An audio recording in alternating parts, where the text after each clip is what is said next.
Bienvenidos a NTD en español. Les saluda Mayra Jaime. Gracias por acompañarnos. Vayamos directo a la información. El peligro de la inmigración ilegal es cada vez mayor y desde que Biden asumió el cargo, se registran las cifras de muertes de inmigrantes ilegales más altas en décadas. El director de la OMS tomó la decisión de declarar la viruela del mono como una emergencia mundial, aún sin el consenso de los expertos de la agencia. Fiscales generales republicanos enviaron una carta a Google advirtiendo que iniciarán investigación si censuran información provida. En todo Canadá se realizaron protestas en apoyo a los agricultores de los Países Bajos y otros países europeos. Hablamos con ellos y le traemos sus preocupaciones.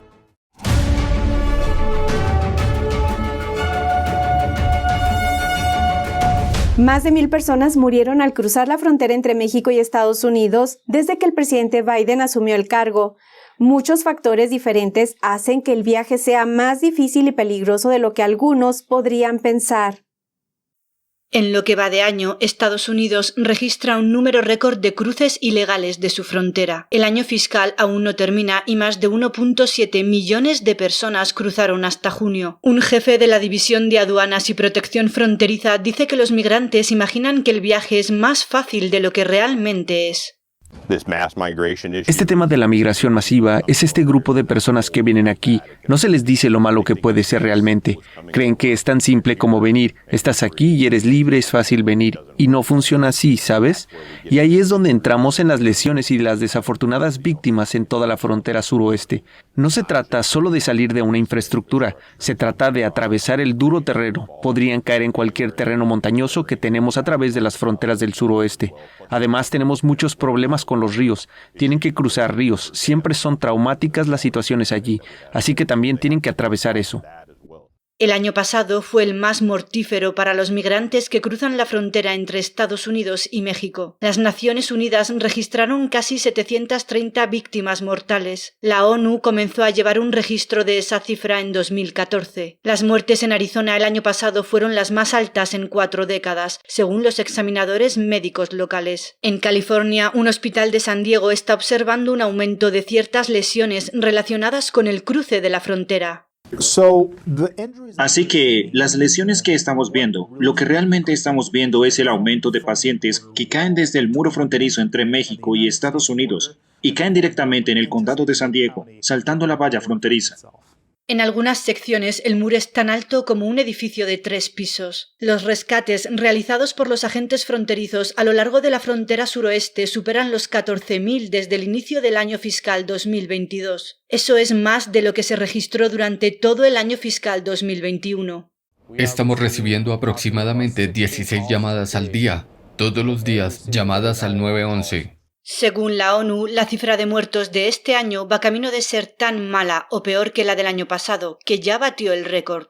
En abril, el gobernador de Texas, Greg Abbott, comenzó a enviar autobuses llenos de inmigrantes ilegales de su estado a Washington, D.C. Ahora, un nuevo correo electrónico que ha salido a la luz revela que un funcionario de la Agencia Federal de Gestión de Emergencias, FEMA, dijo que los inmigrantes ilegales que no tengan familia para recogerlos en D.C. serían puestos en un tren hacia Miami. La Fundación Heritage lo obtuvo a través de una solicitud de la Ley de Libertad de Información. El correo electrónico se presentó como una actualización rápida de la FEMA. El correo electrónico dice: para esta primera entrega, algunos fueron recogidos por familiares y el resto será puesto en un tren a Miami. Muchos de los inmigrantes ilegales que fueron trasladados en autobús desde Texas no quieren quedarse en D.C., sino que planean viajar a Nueva York o Florida.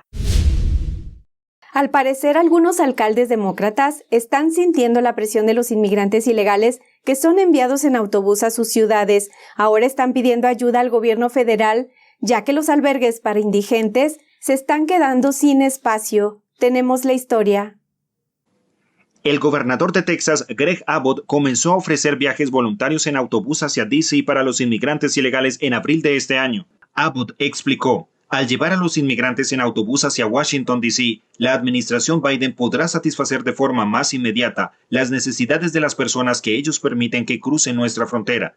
Texas no debería tener que soportar la carga del fracaso de la administración Biden para asegurar nuestra frontera. El alcalde de la ciudad de Nueva York, Eric Adams, dijo que han recibido cerca de 2.500 migrantes en las últimas 6 o 7 semanas. Pidió ayuda federal y señaló lo siguiente. We need some of those states that have been giving people one-way tickets.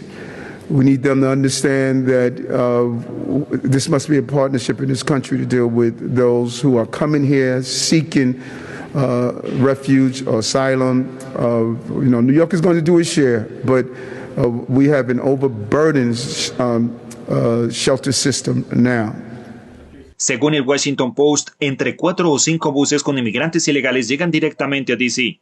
La alcaldesa Muriel Bowser dijo lo siguiente en el programa Face the Nation de CBS sobre los inmigrantes que llegan en autobús a la capital de la nación. But I fear that they're being tricked into nationwide bus trips when their final destinations are places all over the United States of America. Hablamos con Todd Bensman, quien es miembro principal del Centro de Estudios de Inmigración. También es el autor de La Guerra Fronteriza Encubierta de Estados Unidos. Dijo que no cree que estas sean las únicas ciudades que actualmente se enfrentan a refugios abarrotados y que escuchar a estos dos alcaldes es solo la punta del iceberg. Bensman explicó cómo irían las cifras de la inmigración ilegal para el final del mandato del presidente Biden. Once they drop Title 42, the pandemic expulsion policy for good, it's very reasonable to predict that between the gotaways and the number that they're actually officially admitting could be 7 million people, a city the size of New York. Nos pusimos en contacto con la Casa Blanca para solicitar comentarios, pero no tuvimos respuesta antes de la hora de la emisión. El director de la Organización Mundial de la Salud declaró el reciente brote de viruela del mono como una emergencia sanitaria de alcance internacional. Tenemos un brote que se ha extendido rápidamente por todo el mundo a través de nuevos modos de transmisión, sobre los que entendemos muy poco y que se ajusta a los criterios del Reglamento Sanitario Internacional.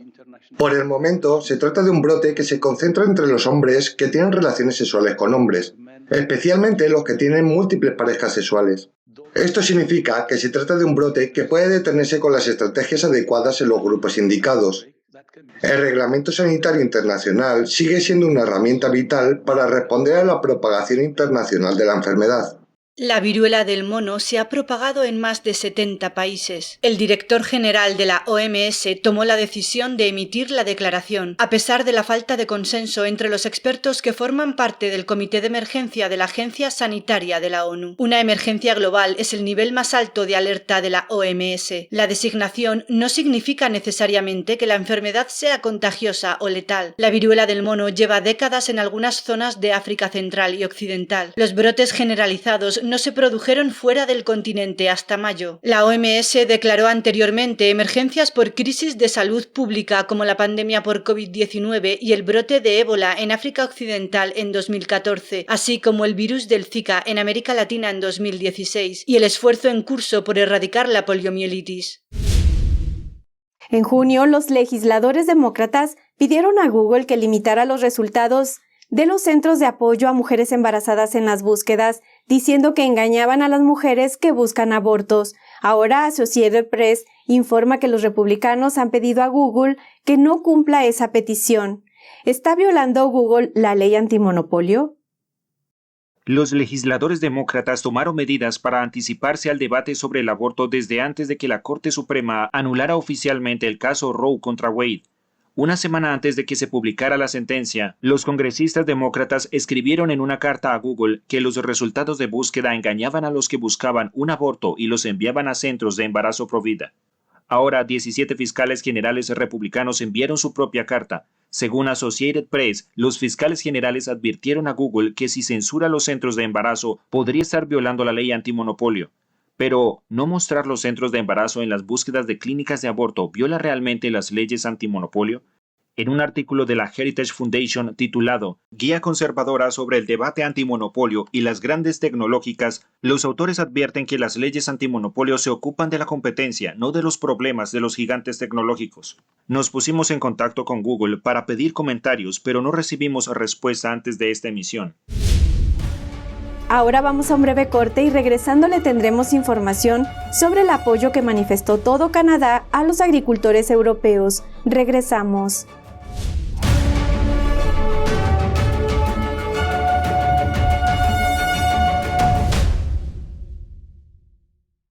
Saludos desde En Primera Plana, de NTD, el lugar donde buscamos respuesta a tus preguntas, donde tocamos los temas que importan, que impactan nuestras vidas, y no solo vamos a tocar la superficie. Nuestra misión es que tú entiendas profundamente lo que está ocurriendo en nuestras comunidades.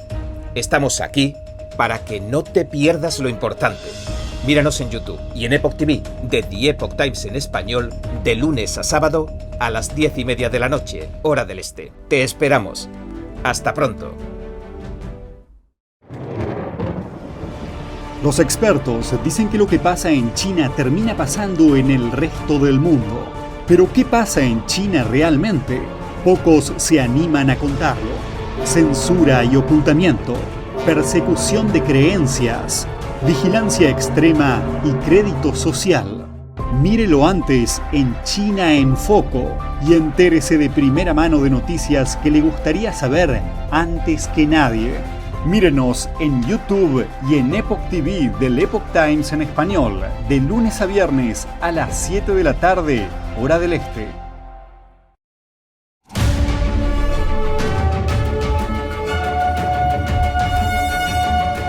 Un sospechoso de violación abusó de la hija de 10 años de su pareja. Algunos creen que eso es lo que ocurrió en Ohio, y esta es la última actualización de la historia de una niña embarazada que atrajo la atención del país luego que abortara en Indiana. Gerson Fuentes confesó haber tenido contacto sexual con la niña de 10 años. Más tarde, Telemundo entrevistó a una mujer que dijo ser la madre de la niña. Ella defendió al sospechoso diciendo que todo lo que se decía de él era mentira. Ahora, según un nuevo artículo de townhall.com, el sospechoso de la violación está en una relación romántica con la madre de la niña de 10 años. NTD no puede confirmar si eso es cierto. El inmigrante ilegal fue acusado de 2 cargos de violación el jueves. ¿Permitir que los niños reciban tratamiento transgénero? Eso es lo que quiere hacer una autoridad estadounidense, pero ¿cuáles son las consecuencias de esos procedimientos? Nuestro reportero habló con un hombre de California que se sometió a un proceso de transición de género y nos contó lo que experimentó y cómo sigue afectando a su vida. El lunes, en MSNBC, la secretaria adjunta de Salud, Rachel Levine, dijo que debemos permitir que los niños reciban atención de afirmación de género, lo que puede incluir terapia hormonal y procedimientos quirúrgicos como la extirpación de senos o genitales. Pero, ¿qué ocurre cuando alguien se arrepiente de haberse sometido a un procedimiento que cambia su vida? ¿Cuáles son los efectos en el cuerpo y qué tan fácil es cambiar la decisión? NTD habló con Abel García, un hombre de California que se sometió a una operación para tener un cuerpo femenino, pero que luego se dio cuenta de que no era lo correcto. Dice que el camino para cambiar de sexo es oscuro. Te lleva a una vida de dolor debido a la castración química y quirúrgica. Hay una cosa que sí puedo confirmar que no tenía antes de empezar mi transición. No sé qué es, si es un problema nervioso o una convulsión, pero la mitad izquierda de mi cuerpo tiembla por sí sola. No sé cuándo ocurre, pero normalmente puedo saber cuándo está a punto de suceder. ¿Por qué quiso Abel convertirse en mujer? Dice que es por sus circunstancias y por un trauma que vivió en la primera parte de su vida, no por la forma en que nació. Al crecer, realmente no tuve ningún padre en mi vida porque vino a los Estados Unidos ilegalmente, así que siempre estaba trabajando sin parar. En realidad no tuve una figura paterna mientras crecía. Con el tiempo, él consiguió un trabajo mejor que le hizo ausentarse 5 o 6 días a la semana, así que, de nuevo, no lo tuve en mi vida. Al crecer no me sentía como un chico normal, era muy tímido, tranquilo, no como el estereotipo de chico. También pienso en exceso, así que creo que eso también pudo ser una causa. Sé que el punto en el que me di cuenta de que necesitaba una transición fue cuando mi padre me llevó a una prostituta en México y eso me traumó. Cuando Abel fue a un psiquiatra para saber si era transgénero, le dijeron que lo era. Dice que el psiquiatra le recetó enseguida la medicación para cambiar de sexo en el primer encuentro. 2 años más tarde se dio cuenta de que había cometido un gran error y quiso hacer la de transición, pero no pudo conseguir que los psiquiatras firmaran para que le quitaran los implantes mamarios, algo que, según dice, requería su compañía de seguros. Dice que los psiquiatras tienen miedo de que el Estado los acuse de terapia de conversión. Sí, es muy difícil de transicionar en California, pero es muy fácil hacer la transición en California. Supongo que eso se debe a que el terapeuta que tuve me ayudó a darme cuenta de que no soy una mujer. Solo soy un hombre. Siempre he sido un hombre. Y supongo que como California es más liberal en su política, no quieren que la gente revierta estas cirugías. Abel dice que todavía no sabe todos los impactos que estos procedimientos tuvieron en su cuerpo, no sabe cómo se vio afectada su fertilidad y dice que sufrió daños en sus genitales debido a la medicación. Hoy en día hay un gran impulso para apoyar a los niños que creen que son transgénero. Sus defensores sostienen que es empático y comprensivo dejarles cambiar de sexo, pero Abel no está de acuerdo. Esta gente te dirá que es muy compasivo dejar que estos niños tomen hormonas. No lo es. Yo solo les diría a estos niños, están bien como son, no son transgénero. Estas hormonas no les ayudarán, estas cirugías no les ayudarán. De hecho, a la larga le causarán más daño a su cuerpo. Abel está ahora creando conciencia activamente sobre los peligros de los procedimientos de sexo cruzado para los niños. Tiene un canal de YouTube y realiza charlas en eventos en persona. El fin de semana hubo protestas en todo Canadá. Personas y convoyes de vehículos salieron a las calles para mostrar su apoyo a los agricultores de Países Bajos. Tenemos más información sobre la causa de las manifestaciones. Las protestas comenzaron el sábado en todo Canadá. Muchas fueron en solidaridad con los agricultores de Países Bajos y otros países europeos. Los agricultores holandeses protestan contra las políticas sobre el cambio climático que consideran afectarán a sus medios de vida. Por ejemplo, el gobierno pide una reducción del 30% de la ganadería. En Ottawa, los manifestantes se reunieron en el centro de la ciudad y frente al Parlamento. No farmers, no food. En Toronto, los vehículos formaron un convoy más grande con algunos rodando lentamente hasta el punto de encuentro. A muchos canadienses les preocupa que políticas como las de Europa lleguen a Canadá. Cuando el mundo detiene a los agricultores, la gente se muere de hambre. Algunos creen que solo será cuestión de tiempo si no se movilizan desde ahora. Estamos jubilados y disfrutamos la vida agrícola. Pensamos en los hijos, en los nietos, en las generaciones futuras y en otras personas. Un sentimiento común entre los manifestantes es que los gobiernos se están extralimitando en todo el mundo. Estoy seguro de que los agricultores saben lo que hacen y tratan de hacer su trabajo de la manera más eficaz y eficiente posible. Y no creo que necesiten que el gobierno les diga exactamente cómo hacer las cosas. Otra preocupación es la disminución de la producción de alimentos y el aumento de los precios. Afectará a las personas de ingresos medios y bajos. La gente pobre no va a poder comer y se va a morir de hambre. En Vancouver se reunieron convoyes de vehículos en el centro de la ciudad frente al consulado holandés. Afecta a todo el mundo, ¿lo saben? Puedes estar a favor de la libertad, puedes estar a favor del Partido Liberal, puedes ser el mejor amigo de Justin Trudeau, pero al final del día no tienes comida en tu alacena y en tu refrigerador. Entonces vamos a estar todos juntos en el mismo barco. Nos vamos a morir de hambre. Un gran convoy de camioneros se reunió en la capital de Canadá a principios de este año. Miles de personas se unieron a las protestas contra la orden de vacunación del gobierno para los camioneros transfronterizos. El primer ministro Justin Trudeau recurrió a la ley de emergencias para detener las protestas, dando a la policía el poder de utilizar la fuerza para desalojar a la multitud. El gobierno federal también congeló las cuentas bancarias de los manifestantes y simpatizantes. Cuando nos pidieron que dejáramos de pintar, dejamos de hacerlo. Estábamos dispuestos a mover nuestros camiones. Pero ¿saben lo que pasó? Hicieron el acto de emergencia. Nos golpearon, nos dieron una paliza, nos pisotearon. Y esa no era la intención. Solo queríamos libertad.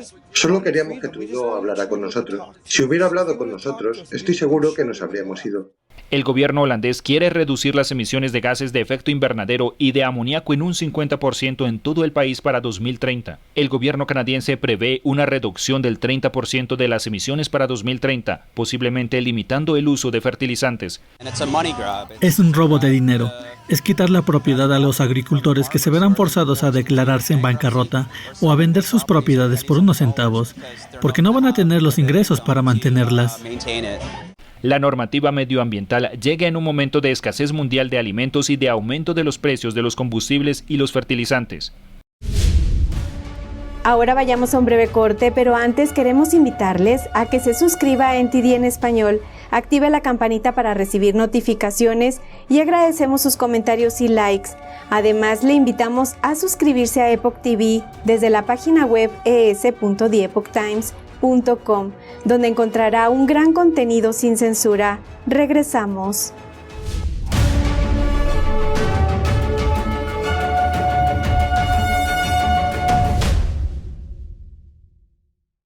Creo que informarse de verdad es más que solo conocer los hechos, es investigar, es buscar la verdad para ser libre. ¿Quieres saber más? ¿Quieres llegar a la fuente? Venga con nosotros al Descubierto, un programa donde no solo compartimos las noticias, sino que también vemos los hechos desde diferentes ángulos y de manera imparcial. Suscríbase gratuitamente a nuestro canal Al Descubierto y usted podrá tomar una decisión informada. Lo esperamos de lunes a viernes en YouTube y en Epoch TV, 19:30 hora del este. La eterna belleza de la pintura realista al óleo. Magnífica, expresiva e inspiradora. El 6º concurso internacional de pintura figurativa de NTD, guiado por la pura autenticidad, belleza y bondad. Lo invita a unirse con nosotros en un viaje de retorno al arte tradicional. Premio de oro, $10,000. Para más detalles, visite oilpainting.ntdtv.com.es.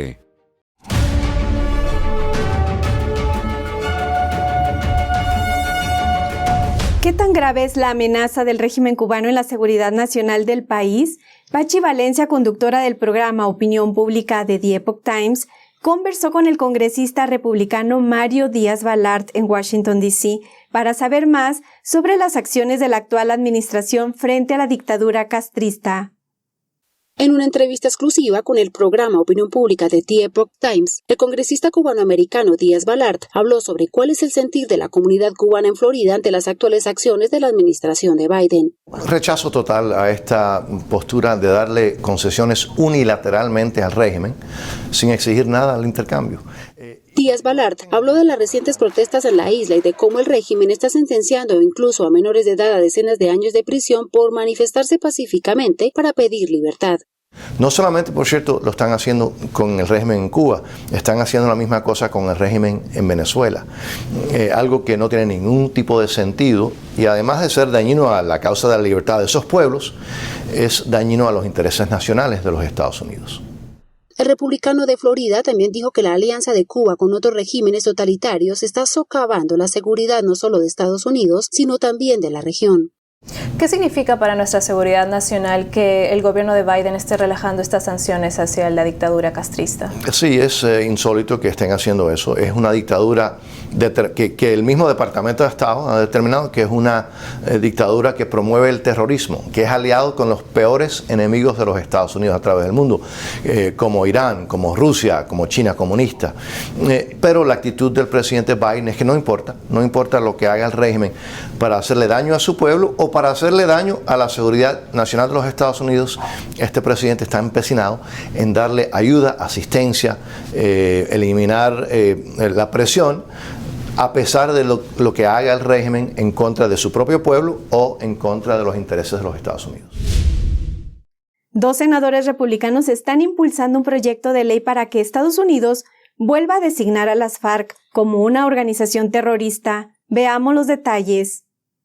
Los senadores republicanos Ted Cruz y Marco Rubio presentaron un proyecto de ley para que Estados Unidos vuelva a designar a las Fuerzas Armadas Revolucionarias de Colombia como una organización terrorista. De ser aprobada esta iniciativa, Washington volvería a sancionar a alias Fabián Ramírez, alias Jimmy Guerrero, alias Rubén Zamora, alias Julián Conrado, y Rodrigo Granda, alias Cayo Pinto, quienes también fueron señalados recientemente por la Jurisdicción Especial para la Paz por su participación en el tráfico y reclutamiento forzado de niños, de acuerdo con el comunicado de Marco Rubio. Además de ello, la lista de sancionados incluiría a las senadoras Piedad Córdoba y Sandra Ramírez Lobo, quien es viuda del excomandante de las FARC, Manuel Marulanda. En un comunicado, Rubio señaló que por décadas el pueblo colombiano ha sido el blanco de los ataques terroristas de las FARC y que con la decisión de la administración Biden de eliminar a este grupo guerrillero como una organización terrorista, le fallaron a la comunidad colomboamericana